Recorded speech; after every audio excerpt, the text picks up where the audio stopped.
Non-stop news today, starting with the High Park fire. Here's a live look at the burn area from Air Tracker 7. Still a ton of smoke in that area, but the fire's growth seems to have slowed somewhat. And while there have been no additional evacuations, firefighters say it could be a while before those forced from their homes are allowed to go back home. Although some have learned from friends, there may not be much to go back home to. He said, our garage is standing, our house is gone. The fire has burned just under 37,000 acres. That is 57 square miles, just slightly larger than the city of Fort Collins, stretching about 12 miles from end to end. Also today, we have learned that officials believe at least 100 structures in the Risk Canyon area have been damaged or destroyed.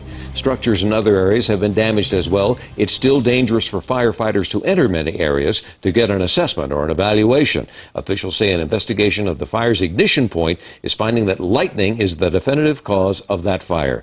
And while no additional evacuations have been ordered, people living in parts of Glacier View are being asked to be vigilant just in case they need to get out fast. And we have live team coverage of these developments. 7 News reporters Russell Haythorne and Lance Hernandez on the fire lines. Jacqueline Allen talking to evacuees at the evacuation center, and Mike Nelson watching conditions in the 24/7 weather center. And we start with Russell on the southern flank of the fire. And Russell, people have been watching the fire from there all day. Right, Ann, and you can see why this high point on the east side of the reservoir offers an incredible vantage point of the fire. We've been watching as plumes of smoke have sort of risen off the ridge on the west side of the reservoir all day long.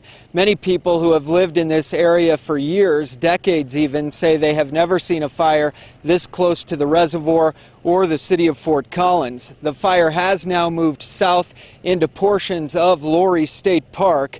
We watched at several points as the fire crowned in the trees just on the west side of Horsetooth Reservoir. Crews are using crane choppers to dip into the reservoir, fill up, and make their drops. One thing they have going for them here is the more than adequate supply of water in the reservoir. Many residents are up here taking photos from this vantage point, and some evacuees are even up here monitoring the fire and its proximity to their homes.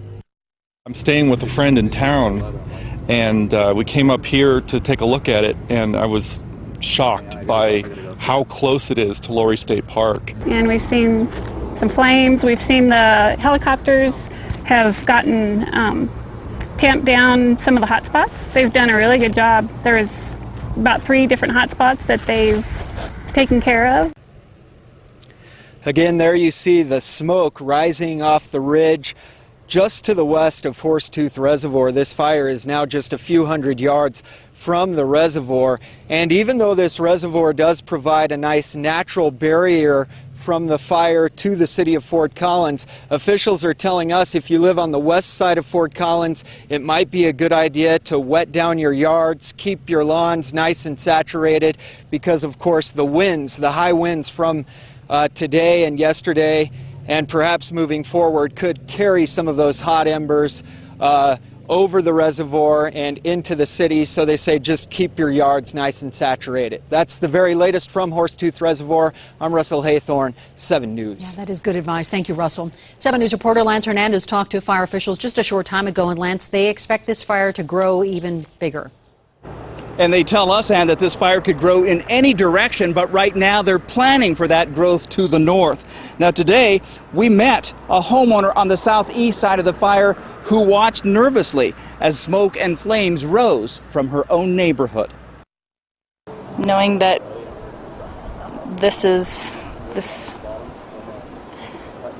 we may not have much at the end of this is pretty daunting. Sharon Doherty and her husband anxiously watch as flames inch closer to their home. It's not looking great here, but I also know that I'm not alone. Doherty told 7 News she was heartened by the resolve of firefighters working to protect structures. She watched a chopper drop several loads of water into the area near her house.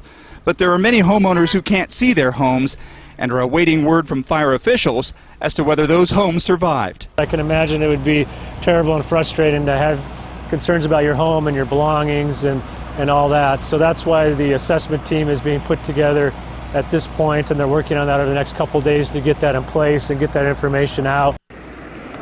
Now, as we've reported, Fire authorities have confirmed that this fire was lightning caused, but they don't know for sure when that lightning bolt hit. We don't know if it hit Saturday morning and ignited right away, or if it struck several days beforehand and just kind of burned in the brush for a little while before exploding into the big fire. We also know that fire authorities have learned a little bit more about that individual who was unaccounted for. They plan to release a little bit more of that information during their briefing at 8 p.m. this evening. In Fort Collins, Lance Hernandez, 7 News. A briefing we will carry live right here on 7 News. Thank you, Lance. The fire keeping things busy at the Rocky Mountain Metropolitan Airport in Broomfield. As 7 News reporter Doug Shepman shows us, 9 aircraft now based out of that airport. I've been here at the Jeffco Air Tanker Base all morning and afternoon, and I can tell you it has been a revolving door of heavy and single-engine air tankers. This is where 6 of the tankers fighting the High Park fire are refilling with retardant, spending only about 10 minutes on the ground before taking off and making the 20-minute flight back north to the High Park fire. On Sunday, tankers based out of here dropped 49 loads of retardant, totaling a little bit less than 116,000 gallons of retardant. Today, air crews hope to drop even more than that. In Jefferson County, Doug Shepman, 7 News. Our own air support, Air Tracker 7, giving us a bird's eye view of the firefight right now. Many of the evacuees have been watching these aerial images of the High Park fire as well. They're hoping to learn the fate of their homes or where it might be heading next. 7 News reporter Jacqueline Allen at the evacuation center at the ranch near Loveland. Jacqueline, you're hearing some heartbreaking stories from many of these evacuees. More than 800 of them were here today for a meeting where law enforcement and firefighters were able to pinpoint more exactly where this fire is, and some of them found out just today that they have lost everything. Terry Collins was one of those stories that really touched our hearts. She found out that her house is gone from a neighbor. We had a neighbor go to our house last night that he's one of the ones that wouldn't leave his home. I won't tell you his name.